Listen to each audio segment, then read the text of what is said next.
지난주 말씀을 통해서 우리는 우리가 왜 복음에 미치지 못할까? 그래서 그 장애물 세 가지를 함께 살펴보았습니다.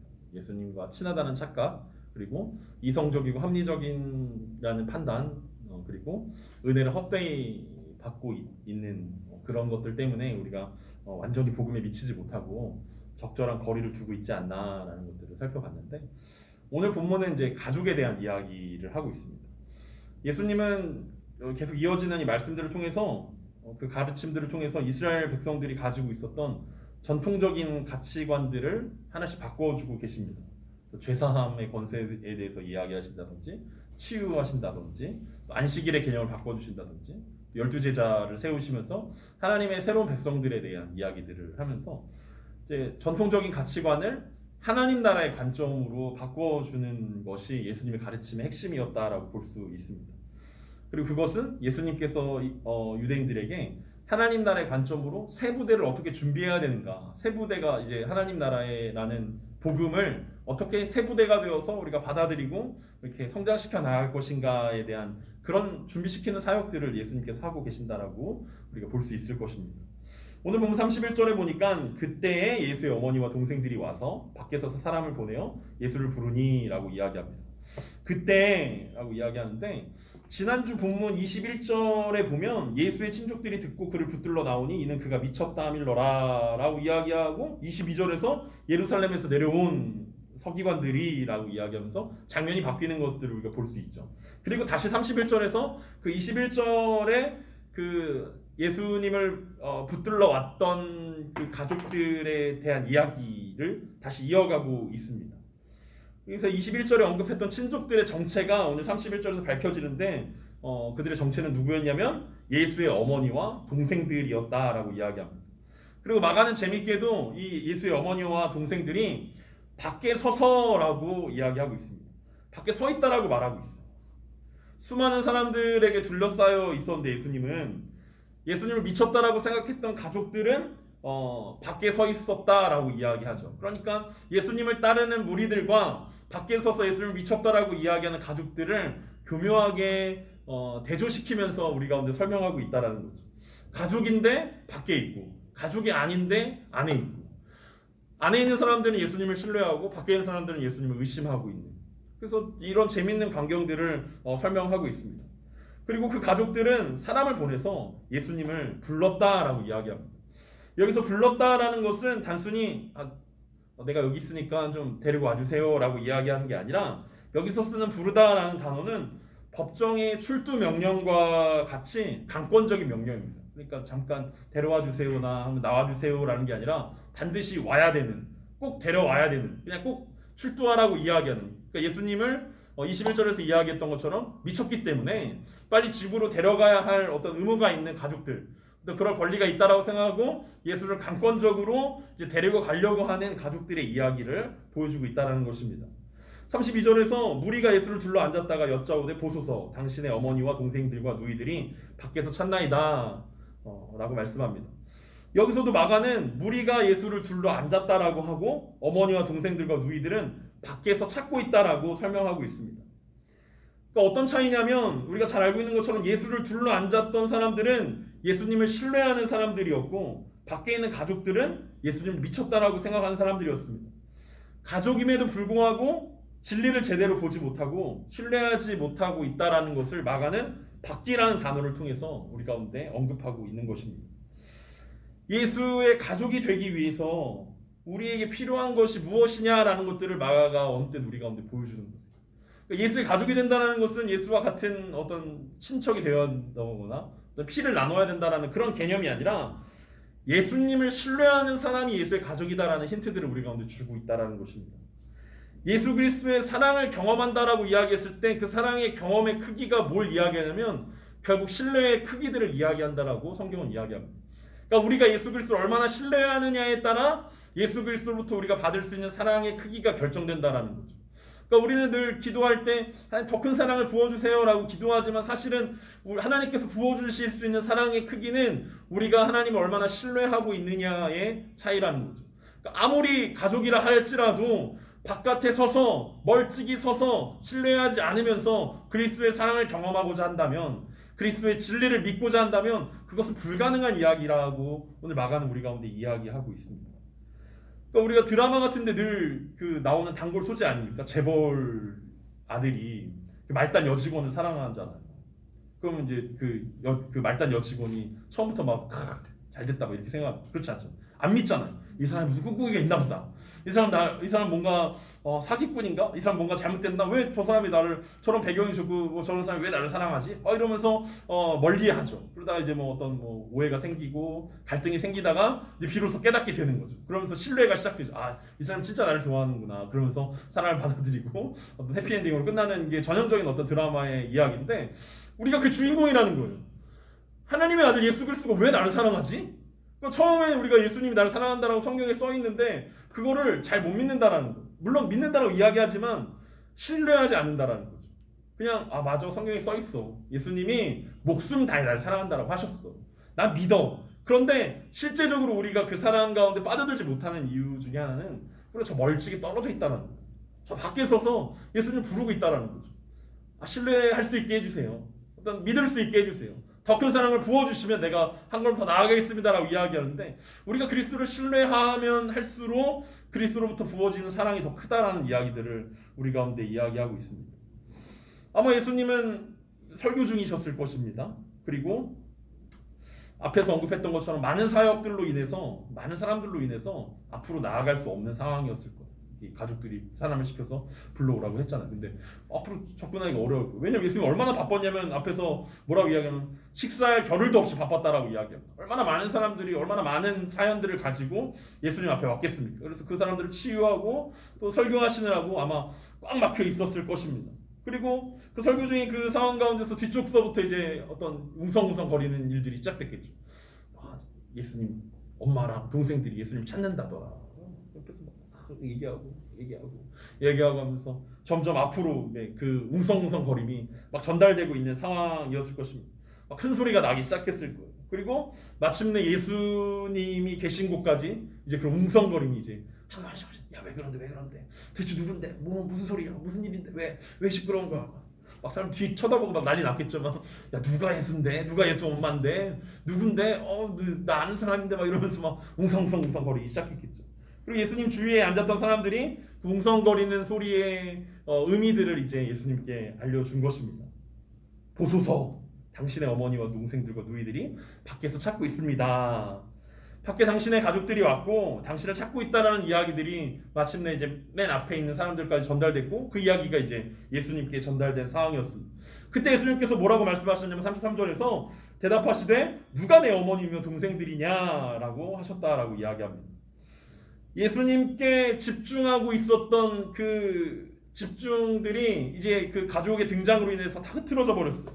사람들은 수군대기 시작했고 뒤를 힐끄름끄 쳐다보기 시작했고 누가 예수의 가족들인지 궁금해하기 시작했습니다. 도대체 예수의 어머니는 어떤 사람인데 저런 아들을 낳았을까? 동생들이라는 애들은 도대체 뭐하는 애들일까? 내가 아는 애인가? 막 이러면서 막 이렇게 보고 싶어하는 이 상황 가운데 예수님은 다시 한번 가족이라는 이슈로 다시 한번 사람들을 집중시킵니다. 한 번에 집중시켰습니다. 뭐라고 이야기했습니까? 누가 내 어머니고 동생들이냐? 이게 얼마나 황당한 이야기입니까?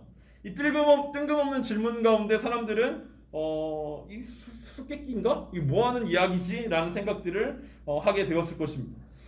오늘날에도 가족하면은 그 나름 삶 속에서 가장 중요한 가치관이라고, 가치 중에 하나라고 우리는 생각할 텐데, 예수님 당시에 가족이라는 것은 사실은 어마어마한 가치를 가지고 있습니다.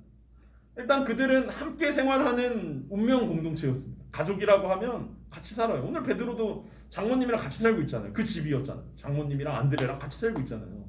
그러니까 가족이라고 이야기하면 우리가 지금 생각하는 어떤 핵가족이 아니라 대가족이라는 거죠. 할머니, 할아버지부터 시작해서 형제, 자매 막 그 조카 막 이렇게 해가지고 엄청 대가족이 함께 살고, 그 한 집에 같이 못 살면 그 같은 동네에서라도 같이 사는 어떤 그것이 가족이라는 의미입니다. 비단 그냥 사는 것만 같이 사는 게 아니라 먹는 것도 같이 먹고, 또 뭘 같이 합니까? 가업이라는 것이 있어서 경제 활동을 같이 합니다. 경제 공동체라는 거예요. 그러니까 여기서 예수님이 누가 내 어머니고 누가 내 동생이냐라고 얘기했을 때, 아니 그 공동체를 부인하는 거죠. 경제 공동체, 가업을 이어가고 있는. 그러니까 예수님의 아버지가 목수였기 때문에 아마 예수님과 그 동생들은 다 목수였을 거예요. 그때 당시에는 다 그렇게 진행되는 거잖아요. 뭐 아버지의 가업을 그냥 자자손손 하는 거니까 어떤 경제 공동체의 느낌이라는 거죠. 그러면서 또 어떤 느낌이 있습니까? 비단 뭐 지금 이 시대는 좀 덜하긴 하지만 사실 아브라함이나 뭐 이삭이나 이런 야곱의 시대는 전쟁 공동체죠. 부족 국가잖아요. 족장의 명령을 따라 아버지인 족자의 명령을 따라 전쟁을 같이 하고 어떤 불합리한 일들이나 어려운 일들이 생기면은 막 일어나서 함께 싸우는 그것이 가족이라는 거예요. 그러니까 예수님이 오늘 여기서 누가 내 어머니고 동생이냐라는 이야기는 일반적인 유대인들 가운데 도대체 무슨 소리 하는 거야? 이런 뭐 아버지도 없는 약간 뭐 이런 약간 이런 상황이라는 거죠. 그런 가족 공동체를 예수님이 부정하고 계시다라는 거예요. 너무나 당연하게 생각해 왔던 거고 내가 태어나는 걸 아무도 고를 수가 없잖아요. 내가 나는 유대인들로 태어나야지. 나는 미국에서 태어나야지. 난 대한민국에 태어나야지. 아무도 이렇게 생각할 수 없죠. 왜냐하면 이건 하나님께서 태어날 때부터 정해주신 운명 공동체라는 거예요. 거기 태어나는 걸 내가 선택할 수 없는 것처럼 당연하게 하나님께서 허락하신 가족 공동체라고 생각했었는데 거기에 대해서 예수님께서 의문을 던지신 것입니다. 오늘날에도 굉장히 이상하게 느껴질 이야기인데 그때 당시엔 진짜 아주 욕먹을 이야기였던 그런 질문들을 던지셨죠. 그러면서 예수님께서 그 말씀을 이어가십니다. 34절에 둘러앉은 자들을 보시며 이르시되 내 어머니와 내 동생들을 보라. 그리고 예수님은 조용히 예수님 주변에 앉아있는 집안에 들어온 무리들을 천천히 둘러보셨습니다. 여기 오늘 둘러앉은 자들을 보시며라고 써있는데 이거는 마가가 독특하게 이 쓰는 단어 중에 하나입니다. 이 둘러앉은 사람들을 보시며라고 했을 때 이 보다라는 단어는 마가만 유독 혼자 다른 단어를 씁니다. 누가복음에 딱 한 번 나오고 나머지는 다 마가복음에만 등장. 이게 어디 등장했었냐면 3장 초반에 그 안식일에서 손 마른 사람 고쳤을 때 그 시비 걸던 사람들 쳐다볼 때 예수님께서 보시던 천천히 한 명 한 명 이렇게 쳐다보시던 그 보시던이에요. 그 예수님께서 집에 앉아있는 그 무리들을 천천히 보셨어요. 얼마나 침묵 가운데 묘한 긴장감을 흘렀겠죠. 도대체 누가 내 가족이냐라고 이야기하면서 천천히 둘러보셨을 것입니다. 그러면서 가장 앞에 있는 12제자들을 보셨겠죠. 그리고 그 다음 예수님을 신뢰하고 예수님이 하실 일들을 기대하고 있는 사람들을 천천히 둘러보신 것입니다. 그리고 그들을 향하여서 그들이 내 어머니와 내 동생이라고 말씀하십니다. 사실 오늘 본문은 이제 가족에 대한 이야기가 21절에서 이어지는 것처럼 보여지면서 많은 사람들이 이 샌드위치 구조로 되어 있다라고 이야기합니다. 가족에 대한 이야기, 예루살렘에서 온 서기관들의 이야기, 다시 가족에 대한 이야기로 샌드위치 구조로 되어 있다라고 이야기하고 있습니다. 마가가 무엇인가를 강조하고 싶을 때 쓰는 형태입니다. 샌드위치 구조는. 그리고 다른 마가복음에서 다른 부분에서 굉장히 자주 쓰이는 방법이긴 한데 그런데 사실 오늘 이 샌드위치 구조는 21절과 이어지는 거라고 보기보다는 사실 3장의 시작 부분과 샌드위치라고 보는 것이 훨씬 더 효과적일 것입니다. 바로 예수님께서 3장 초반에 뭘 얘기하셨냐면 12제자를 임명하셨습니다. 예수님은 제자들을 부르셨고 그들은 모든 것을 버려두고 예수님을 쫓았습니다. 특별히 야고보와 요한을 불렀을 때의 장면 우리가 기억하지 않습니까? 야고보와 요한을 예수님께서 나를 따르라고 하셨을 때 그들을 어떻게 합니까? 아버지 세베대와 그 품꾼들을 버려두고 예수님을 쫓았다라고 이야기합니다. 그러니까 그 쫓아왔던 제자들 그리고 모든 것을 버려두고 예수님을 따르고 있는 그 집 안에 들어와 있는 그 무리들 예수님을 따르고 가족들을 버려두고 따르고 있는 그 무리들을 향하여서 예수님은 니네가 내 가족이다. 니네가 내 어머니고 니네가 내 형제다라고 얘기하고 있다라고 이야기할 수 있습니다. 그랬던 그들을 향해서 예수님은 너희가 내 가족이다라고 그리고 옆에 있는 사람들이 새로운 가족이다라고 말씀하고 있는 것입니다. 얼마나 이 뭉클한 장면입니다. 버려두고 왔던 예수님께서 여기 아버지가 있고 여기 어머니가 있고 여기 가족들이 있지 않냐라고 새로운 공동체에 대해서 이야기하고 있습니다. 그리고 특별히 지금 이 마가복음의 최초 독자들이 처한 상황 로마 황제 아래서 고향과 가족들을 떠나서 고통받고 있었던 그 마가복음의 최초 독자들에게 이 말씀은 엄청난 위로가 됐을 것입니다. 가족도 없고 혼자 도망쳐 나왔는데 힘들게 고생하고 있는데 이 마가가 기록했던 이 복음서에서 예수님이 뭐라고 얘기했냐? 내가 너의 형제고 내가 너의 아버지고 내가 너의 어머니다라고 말씀하시는 이 장면은 큰 위로와 큰 힘이 되었을 것입니다. 우리에게도 동일한 의미로 다가오고 있습니다. 35절 예수님께서는 누구든지 하나님의 뜻대로 행하는 자가 내 형제요 자매요 어머니입니다 라고 이야기합니다. 그러면서 예수님은 예수 가족의 정체성에 대해서 말씀하고 있습니다. 기존의 혈통이 아니라 하나님의 뜻대로 행하는 자가 예수님의 가족이라고 이야기하는 것입니다. 유대인이냐 아니냐, 율법을 지켰냐 안 지켰냐가 아니라 하나님의 뜻 가운데 있느냐가 예수 가족의 정체라는 것입니다. 그렇다면 이 예수님께서 기존의 가족을 부정하시는 이야기냐라는 것이 아니라 오늘 예수님께서는 이 가족이라는 이 가족이 부르러 왔다라는 이 이슈를 통해서 예수님은 다른 이야기를 하고 싶은 거예요. 무슨 얘기를 하고 싶냐면 결국은 예수님은 교회 공동체에 대해서 이야기하고 있다라는 거죠. 육신의 가족에 대해서 야 저 사람들은 내 어머니가 아니고 내 동생이 아니야 이 얘기를 하고 싶어서 오늘 이 말씀을 꺼내신 것이 아니라 모든 것을 버려두고 예수님을 따랐던 이 제자들 그리고 예수님을 따르던 이 사람들을 향해서 너희에게 새로운 공동체가 생겼다. 영적으로 맺어져 있는 새로운 공동체고 이 공동체가 뭐냐면 바로 교회고 이 공동체에 속하려면 이 공동체에 속하는 사람들은 어떤 사람이냐면 하나님의 뜻대로 행하는 사람이 이 공동체에 속한 사람들이다. 그리고 이 공동체가 마지막 이 땅 가운데 하나님 나라의 핵심이라는 이야기들을 오늘 예수님께서 우리 가운데 던져주고 있다라는 것입니다. 하나님의 뜻대로 행한다라고 이야기했을 때 그럼 우리는 또 궁금증에 쌓이게 될 것입니다. 하나님 뜻이 뭐냐? 하나님 뜻이 뭐냐라고 이야기했을 때 성경에서 하나님의 뜻이라고 이야기하면서 했던 하나님의 뜻 가운데 하나는 너희의 거룩함이 하나님의 뜻이다라고 설명하기도 합니다. 그 하나의 뜻이죠. 우리가 거룩해지는 거. 그 중에 또 우리가 제일 잘 알고 있는 것 중에 하나는 데살로니가전서에 나오는 항상 기뻐하고 쉬지 말고 기도하고 범사에 감사하는 것이 너를 향한 하나님의 뜻이니라라고 말씀하기도 합니다. 그리고 대부분의 경우에 하나님께서 하나님의 뜻을 이야기하셨을 때 예수님을 믿는 것이 하나님의 뜻이다라고 이야기하면서 구원의 관계에 대해서 하나님의 뜻을 주로 많이 사용하십니다.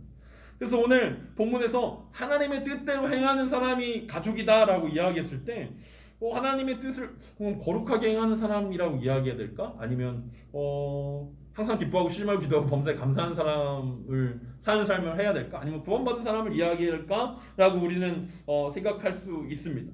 하지만 오늘 예수님은 하나님 나라의 관점에서 이 하나님의 뜻이 무엇이냐라는 것들을 우리가 설명하기 원하신다라는 거죠. 우리가 하나님의 뜻을 교회의 관점으로 한번 생각해 봅시다. 그리고 오늘날 우리의 관점에서 한번 생각해 봅시다. 과연 우리의 삶 가운데 하나님의 뜻은 무엇이겠습니까? 우리 교회를 향한 하나님의 뜻은 무엇이겠습니까? 우리가 주기도문 외울 때 시작이 뭐예요? 그 다음 어떻게 돼요? 네, 그 다음에 나라의 임하옵시며 라고 기도합니다. 그러면서 뜻이 하늘에서 이루어진 것 같이 땅에서도 이루어지다 라고 이야기합니다. 이 주기도문에 근거하여서 우리가 하나님의 뜻을 유추하다 보면 하나님의 나라가 이 땅 가운데 임하는 것, 그리고 뜻이 이 땅 가운데 이루어지게 하는 것, 그것이 우리 오늘을 살아가고 있는 우리들 가운데 하나님의 뜻이 이루어지는 어떤 매개체일 것입니다. 우리를 향한 하나님의 뜻이라는 것, 내 삶 속에서 하나님의 나라가 임하는 것, 그리고 우리 삶 가운데 하나님의 뜻이 이루어지는 것, 그거 하나님의 뜻을 이루는 삶이라고 이야기할 수 있을 것입니다. 근데 우리가 주기도문 할 때는 나라 임하옵시며 라고 이야기하는데 사실 우리는 하나님 나라를 이야기할 때 주로 가는 나라를 이야기하지 오는 나라를 이야기하지 않습니다. 하나님 나라 이야기하면 내가 갈라라, 내가 빨리 갈라라. 그래서 우리가 어떤 그 하나님 나라에 꽂혀 있을 때가 언제입니까? 이 땅이 괴롭고 힘들고 고통스럽고 아프고 막 병들고 이러면 맞아, 여기 내가 이 땅에 집착하지 말고 하나님 나라 가야지라고. 근데 주기도문에서 분명히 나라 임하옵시며 라고 이야기하는데 우리의 기도는 빨리 가겠습니다, 들어가겠습니다 라고 사람들이 생각한다는 거죠. 그리고 그것에 강조를 많이 한다는 거예요. 그래서 주로 전도도 그런 쪽으로 많이 하잖아요. 이 땅 썩어져 없어질 거야. 이 썩어져 없어질 이 땅에 소망을 두지 말고 저 땅에, 갈 땅에 소망을 둬야 돼라고 우리는 전도도 하고, 그래서 불신지옥, 예수천당 뭐 이런 얘기를 하지 않습니다. 참 가는 쪽으로 우리는 많이 하나님 나라를 생각한다는 거예요. 근데 예수님은 오는 나라를 이야기했다라는 거예요. 이 땅에 임하는 나라. 이미 지난주에 서기관들, 그 예루살렘에서 온 서기관들과 이야기하면서 하나님 나라가 너희 가운데 이미 임했다라고 예수님께서 말씀하셨는데 이미 임한 그 하나님의 나라를 우리는 거절하는 거죠. 아닙니다. 하나님. 이미 임한 이 나라 말고 우리는 저 나라, 눈물도 없고 아픔도 없고 고통도 없는 그 나라에서 우리가 살기 원합니다라고 이야기한다라는 거죠. 하나님의 뜻을 오해하고 있기 때문입니다. 마치 집 밖에서 예수를 부르고 있는 예수의 어머니와 동생들의 모습이 바로 그런 모습이라는 거예요. 하나님, 나 그런 나라 아니고요. 내가 꿈꾸고 내가 바라는 그 하나님의 나라는 이 땅이 아니라 저 땅입니다. 저 나라입니다. 내가 갈 그곳입니다. 라고 우리는 자꾸만 이 땅과 거리를 두려고 노력합니다. 반대로 또 어떤 사람들은 이 땅에 집착한 나머지 아예 이 땅의 가치를 하나님 나라의 가치로 바꾸려고 노력을 합니다. 그래서 가령 어떻습니까? 정치, 경제, 사회, 문화, 교육 전반에 하나님 나라가 임해야 됩니다라고 이야기하면서 영향력 있는 사람이 될 것들을 이제 요구하죠.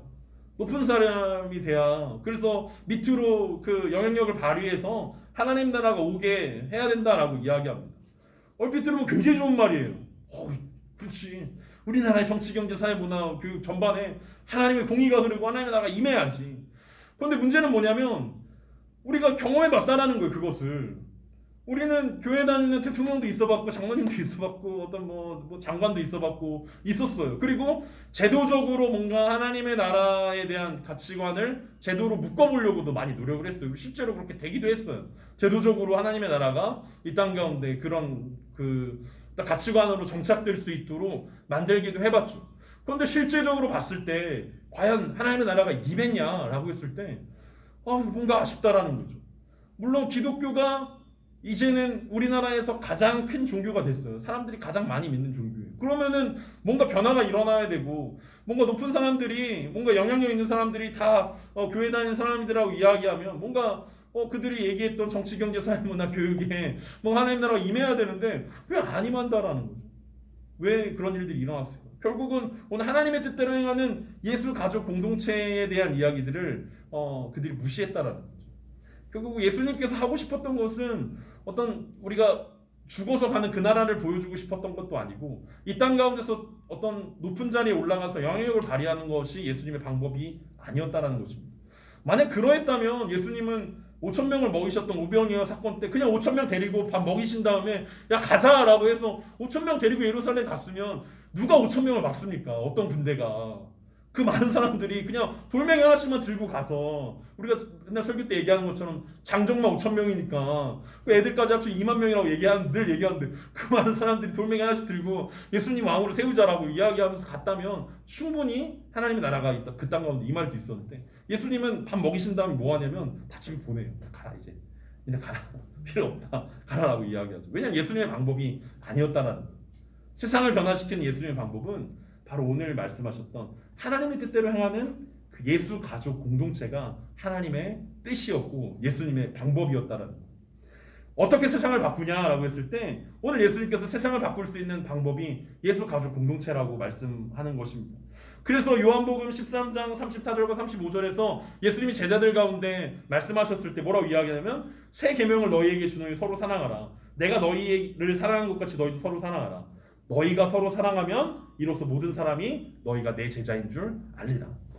예수님의 비밀의 병기가 뭐였냐면 교회였다라는 거예요. 그 교회는 어떤 데냐면 예수 가족 공동체라는 거죠. 세상을 바꾸는 것은 어떤 심각한 영향력으로 바꾸는 것이 아니라 공동체 안에서 예수 그리스도가 우리를 사랑했던 것처럼 서로 사랑하는 것들을 통해서 바뀐다라는 거예요. 초대교회를 보면 초대교회에 유력했던 사람이 아무도 없었습니다. 그렇지 않아요. 다 무명이었고 하인들이었고 종들이었어요.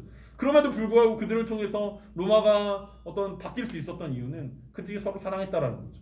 그들이 예수 가족 공동체의 비밀들을 깨달았다라는 거예요. 교회가 이런 곳이구나. 교회를 통해서 해야 되는 것이 이런 것이구나. 어떤 거창한 무언가가 아니라 함께 사랑하고 함께 하나님의 뜻을 행하는 것이 그게 하나님의 사랑이고 그리고 이웃들을 사랑하는 것 그것이 하나님의 뜻이구나라는 것들을 깨달았다라는 거죠. 하나님 나라의 무기는 공동체를 통해서 하나님의 사랑을 경험시켜 주는 것입니다. 예수의 가족이 된다라는 것의 의미는 우리가 은혜 공동체가 되어서 이곳에서 하나님의 은혜가 얼마나 놀라운지를 보여주는 것입니다. 근데 그것은 말로 보여주는 게 아니에요. 사람들이 우리가 어떤 것들을 가르쳐주고 전달할 때 우리는 말이 더 영향력을 많이 가져온다라고 이야기하지만 사실은 말보다는 문화가 훨씬 더 그 일들을 효과적으로 할 수 있습니다. 그러니까 우리가 말로는 사랑해라고 이야기하지만 우리의 문화가 정죄하는 문화면 아무도 그게 사랑이라고 받아들이지 않는다라는 거예요. 아무리 설교 시간에 제가 서로 사랑해야 됩니다, 서로 용서해야 됩니다, 받아들여줘야 됩니다, 하나님 은혜가 풍성하신 분입니다 라고 이야기하지만 우리 안의 문화가 정죄하고 비난하고 넌 왜 그거밖에 못하니, 넌 왜 새벽에 기도하지 않니, 넌 왜 큐티 안 하니, 뭐 이런 정죄하는 문화라면 아무리 우리가 입으로는 하나님은 하나님 사랑이십니다 라고 이야기하더라도 그것이 전달이 안 된다는 거죠. 초대교회 공동체가 말을 잘했던 것이 아니라 실제로 진정성 있게 그 일들을 해냈다는 거죠. 그래서 예수 가족 공동체를 통해서 하나님 나라의 일들이 일어났다는 거예요. 이게 얼마나 감사한 일입니까? 예수님께서 우리를 가족이라고 불러주셨다는 거예요. 물론 육신의 가족이 중요하죠. 그리고 육신의 가족들한테 잘해야죠. 그럼 우리가 좋은 부모님을 만나서 좋은 교육을 받고 좋은 문화 가운데 자라났다는 것은 감사한 일입니다. 하지만 거기서 그치는 것이 아니라는 거예요. 우리에게는 예수 가족 공동체라는 영적인 가족들이 있다는 것입니다. 그리고 그것을 통해서 하나님의 뜻을 이 땅 가운데 이루어지게, 그래서 뜻이 하늘에서 이루어진 것처럼 땅에서 이루어지게, 하나님의 나라가 이 땅 가운데 임하게 만드는 그 통로의 역할을 하는 그 예수 가족 공동체가 우리 가운데 필요하다는 것입니다. 제가 곰곰이 말씀을 묵상하면서 지난 날들을 이렇게 참 돌아보니까 왜 물론 물론 지난 날들을 돌아보면 늘 아쉬운 것들이 생각이 나죠. 아쉬운 것들이 생각나고 왜 그랬을까 이런 것들이 생각이 나는데 그 중에서 내가 교회 사역을 하면서 아쉬웠던 것들을 생각해봤더니 내가 관계하지 못하고 관심 갖지 않고 내가 관리했구나. 영혼들을 관리하는 것에 만족했구나. 그리고 그것으로 내 할 일을 다 했다라고 생각했구나라는 아쉬움들이 들었습니다. 그러니까 오늘날 저를 비롯한 많은 교회들이 오해하고 있는 것 중에 하나가 어떤 교회를 위한 사역, 그리고 그 사역을 위해서 영혼들을 영혼으로 보지 못하고 사랑의 대상으로 보지 못하고 관리의 대상으로 본다는 거죠. 그러니까 관리하는 것도 안 되는 교회들이 많기 때문에 그것만 해도 굉장히 감사해야 하고 어떤 좋아하시는 분들이 많지만 관리는 순간적인 거라는 거예요. 그때뿐이라는 거예요. 지나고 나면 생각나지 않아요. 지나고 나면 영향력으로 발휘되지 않아요. 진짜 영향력이 되려면 관심을 갖고 관계를 갖는 거예요. 그게 진짜 예수 가족 공동체가 해야 되는 일들 중에 하나라는 거죠. 맞아, 내가 그랬구나. 그래서 지금 이렇게 그렇구나. 내가 좀 더 관계를 더 잘했다면, 내가 좀 더 관심을 가졌다면, 그 한 영혼들에게 관심을 갖고 관계를 갖고 사랑해 줬어야 되는 건데 내가 사역이라는 미명 아래 관리만 했구나. 그럼 비단 저에게만 해당하는 아쉬움은 아닐 것입니다. 여러분은 어떻습니까? 여러분들에게 이렇게 여러분들이 관리했던 그 대상들 다 어디가 있습니까? 그렇다라는 거예요. 우리가 관리만 했구나. 그 아쉬움이 한 가지 있고, 또 한 가지는 우리가 너무 성공지향적이지 않았나. 아쉬움 중에 하나는 가족은 절대로 성공을 이야기하지 않습니다. 물론 성공을 이야기하긴 하는데 그거는 좀 왜곡된 가족이에요. 가족의 가장 좋은 점은 뭐냐면 성공을 담보로 뭔가를 제시하지 않는다라는 거예요. 성공을 담보로 하는 것은 기업이죠. 가족은 그걸 얘기하지 않아요. 야, 네가 성공하면 내가 너 사랑해 줄게. 절대 이렇게 얘기하지 않아요. 가족은 있는 모습 그대로 받아들여 주는 것입니다. 우리가 예수 가족 공동체에 속했다라는 것의 가장 큰 특권이 뭔지 아십니까? 예수님이 우리를 정죄하지 않는다라는 거예요. 예수님이 우리를 비난하지 않는다라는 거예요. 비록 우리가 삶이 엉망진창이고 우리가 생각해도 야, 이거 너무한 거 아니냐 라고 생각할지라도 예수님은 절대로 우리 가운데 그렇게 얘기하지 않는다라는 거죠. 왜냐하면 가족이기 때문에. 베드로가 아주 난리 났잖아요. 닭이 3번 울기 전에 너 나 배신할 건데 꼬박꼬박 우기잖아. 나 안 할 거라고 얘기하고 정말 그렇게 우깁니다. 빡빡 우겼지만 그 다음에 정말 부인하죠. 그런데 예수님은 어떻게 합니까? 가족이기 때문에 베드로한테 찾아가요. 다시 찾아가잖아. 그게 가족이 하는 일이에요. 그리고 거기 찾아가서 예수님이 내 그럴 줄 알았다. 내가 막 얘기할 때 막 아멘으로 받았어야지 자식 아니라고 꼬박꼬박 우기더니 너 임마 에휴 이렇게 얘기하지 않았죠. 예수님 그렇게 얘기하지 않아요. 조용히 고기 구워주잖아요. 그냥 생선 구워주시고 밥 먹이고. 그게 가족이라는 거죠. 우리가 예수 가족 공동체에 속했다라는 것 자체가 예수님이 우리 가운데 야, 너 가서 꼭 성공해야 돼. 너 성공 안 하면 너 진짜 호적에서 파버릴 거야. 예수는 절대로 우리 가운데 이렇게 얘기하지 않는다는 거예요. 예수님은 우리가 있는 모습 그대로 받아들여 주시고 기다려 주신다는 거예요. 그렇다면 우리가 이 땅에서 이 예수 가족 공동체로 살아가면서 우리가 해야 되는 일들도 마찬가지라는 거죠. 누군가에게 성공을 강요할 필요가 없다는 거예요. 너 왜 못하니? 너 왜 믿음이 안전하니? 너 왜 성숙하지 못하니? 이걸 생각해 볼 필요가 없다라는 거예요. 근데 우리는 자꾸 성공지향적으로 성공의 관점으로 영혼들을 바라보고 케어하고 노력하고 어떤 부어준다라는 거죠. 너 잘해야 돼. 내가 이 정도 해줬으면 너 임마 꼭 은혜 갚아야 돼. 너 임마 해야 돼. 그래서 교회 안에서는 그런 사람들이 어떤 인정받고 존중받는 성공한 사람들. 근데 예수가족 공동체는 전혀 반대라는 거죠. 실패한 사람들이 그리고 아픈 사람들이 소외된 사람들이 그 공동체 안에서 인정받고 이해받고 위로받고 세임 얻어서 세상 가운데 나아가서 하나님의 나라를 구현하는 그것이 예수가족 공동체라고 오늘 성경 우리 가운데 이야기하고 있습니다. 하나님 나라가 이 땅에 임하기를 소망하는 사람들이 모인 공동체가 바로 예수가족 공동체입니다. 그리고 이 공동체에서 서로 사랑하는 훈련들이 필요하고 또 사랑받는 훈련들이 필요합니다. 인정하는 훈련들이 필요하고 인정받는 훈련들이 필요합니다. 그래서 어제 설교를 준비하면서 너무 기뻤어요. 여러분들 생각하면서 너무 기뻤어요. 감사가 터져나왔어. 얼마나 감사하냐. 우리가 비록 우리가 생각하는 것처럼 잘 막 이렇게 거룩하고 막 신앙의 성장과 성숙이 막 드라마틱하게 일어나고 막 이런 것들은 아니지만 우리가 함께하고 있다라는 거, 우리가 함께 하나님 나라를 꿈꾸고 있다라는 것이 너무 감사한 일이라는 거예요. 그게 우리 가족 공동체로서 하나님께서 우리 가운데 원하시는 일들이고 꿈꾸는 일들이라는 거죠. 성공적이지 않을 수 있어요. 그리고 특별히 이제 우리는 관리할 필요도 없어요. 서로에게 관리할 필요도 없고 연기할 필요도 없어요. 그냥 있는 모습 그대로 보여주면 돼요. 그리고 서로 신뢰하면 돼요. 그래야 우리가 사랑을 더 많이 받을 수 있습니다. 서로를 신뢰하면서 사랑받는 훈련을 통해서 우리가 더 많이 사랑하고 그 힘을 가지고 세상 가운데 나아가는 거죠. 그래서 세상 가운데서 한 영혼 한 영혼 우리가 더 사랑해주는, 그래서 예수가족 공동체의 탁월성들을 이해하지 못하는 그 사람들에게 이것이 하나님의 나라입니다. 뭔가 사람들은 뭔가 실체를 보고 싶어합니다. 뭔가 보여주길 원합니다. 이렇게 이게 하나님의 나라다. 이것이 하나님의 능력이다. 그런데 예수님은 전혀 보여지지 않는 편을 선택했어요. 그게 뭐야? 그게 이거야. 예수님 이게 다라고 이야기하십니다. 예수 가족 공동체 이게 다야. 이게 하나님 나라야. 하나님 나라의 모델로서 우리가 존재하는 것입니다. 별거 아닌 것처럼 보이지만 이것이 이 땅의 마지막 희망이라는 것. 그리고 이것이 하나님께서 최후의 병기로 남겨두신 무기라는 것. 하나님의 나라를 향한 무기는 대단한 것이 아니라 이 예수 가족 공동체라는 사실입니다. 그리고 무엇보다도 이 공동체 안에서 우리를 성공하는 사람으로 부르시고 계시지 않고 우리를 있는 모습 그대로 받아들여 주시고 이해해 주시고 위로해 주시는 우리 아버지 되시는 그 하나님이 계시다라는 것, 그것 하나면 우리 가운데 충분하다는 그 사실들을 기억하면서 한 주 동안 우리가 세상 가운데서 하나님 나라의 대안으로 또 하나님 나라가 임하기를 소망하는 사람들로 세상 가운데 승리하는 저와 여러분 되길 간절히 소망합니다.